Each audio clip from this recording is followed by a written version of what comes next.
Okay.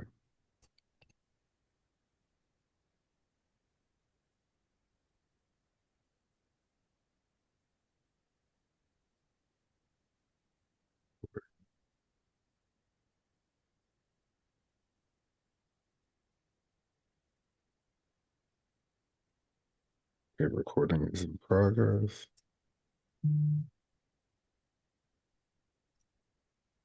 Need us to come here. Why?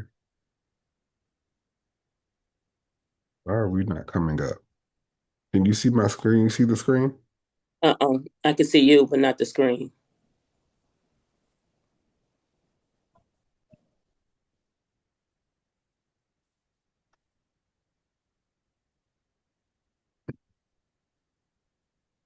There we go.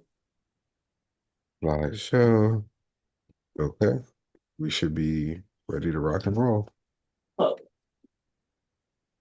have you recorded it yet? Yes, it's starting to record now. Today, we will be discussing ethical dilemma, religion and spirituality, and social work practice, By me, Corey Haskett. done by Corey Haskett and D'Amica McCleave.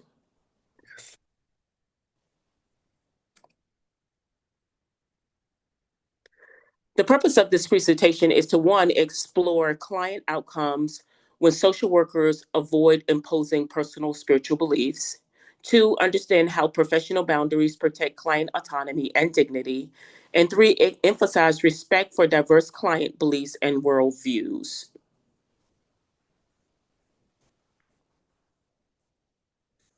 This presentation aims to show how ethical decision-making frameworks help maintain professionalism.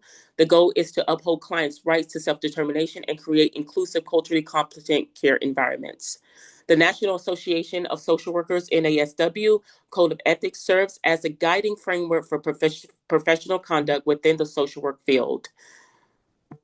One, respect. The dignity and worth of a person is a core ethical principle within the NASW Code of Ethics. It emphasizes that every individual possesses inherent value and deserves to be treated with compassion, fairness, and respect. Social workers honor every person's inherent value.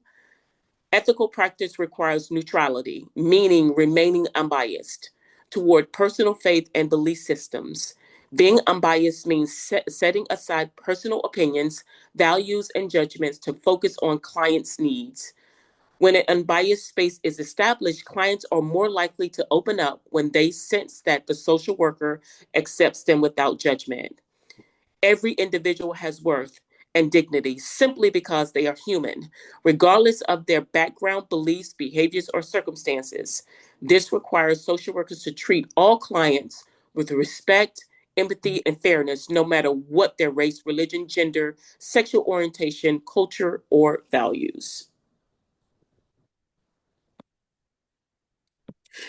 Using Joseph's ethical decision making model, we identified two case studies that highlight the importance of ethical decision making when engaging with clients in a therapeutic session regarding spiritual and religious beliefs.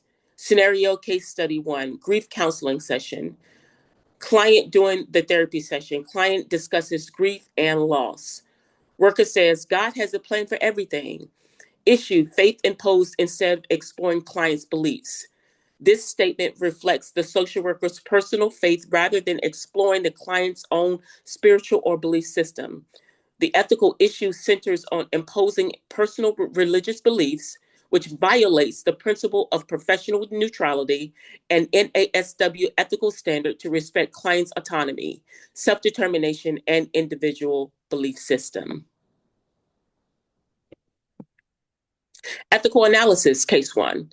Core conflict, imposing faith versus supporting clients' autonomy. Law Policy Civil Rights Act 1964 prohibits religious coercion in federally funded services. Ethical theories implied. Human rights theory. Client have dignity, freedom, and autonomy. And also the capabilities approach to help clients to do and be what they value.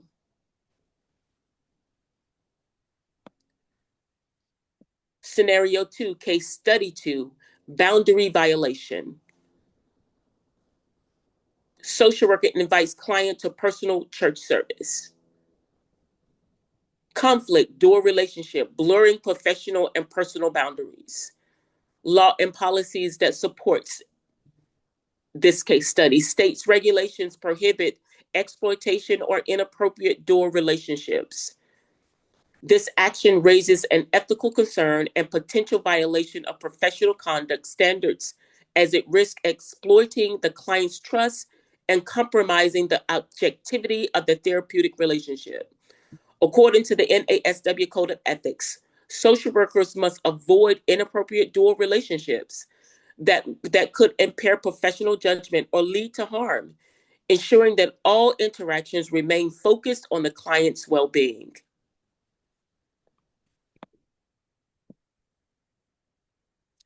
Ethical analysis for case study 2. Ethical theory, self-determination. Client chooses the supports. The ethical response of the social worker should be offer community or faith-based resources that fits the client's worldview. 2, respect client's spiritual and cultural background. And the last point, maintain clear professional boundaries. Yes. And here with self-determination, um, is the key ethical principle. Clients have the right to choose how they engage with spirituality and why they seek your support. A more ethical response would be to provide several community or faith-based options and allow the client to decide what aligns with their own values. Maintaining neutrality supports both ethical practice as well as client empowerment. NASW standards and values. 101.02 self-determination. Clients identify and pursue their own goals. And you're just there to support them. 1.05 cultural competence. Understand cultural influences on behaviors and beliefs, avoiding imposing personal or religious perspectives. Failing to respect the standards risk ethical violations and can harm a client-work relationship. Cultural competence and spiritual awareness. True cultural competence starts with self-awareness, understanding our own spiritual identity and biases. The multicultural counseling model teaches us that 1, be aware of ourselves, 2, understand the client's worldview, and 3, culturally relevant interventions. Misusing spirituality can lead to coercion and manipulation. By ignoring it entirely can result in incomplete care. Balance is key. Spirituality should be addressed only when it serves the client's needs. Best practice guidelines. Develop cultural humility. Recognize spirituality as a part of culture. Use client-centered tools like spiritual genograms, eco maps, or assessments.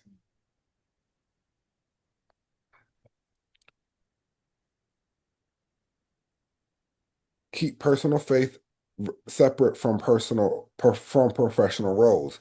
If clients ask about your beliefs, redirect it by using other worldviews. For example, what does spirituality mean to you?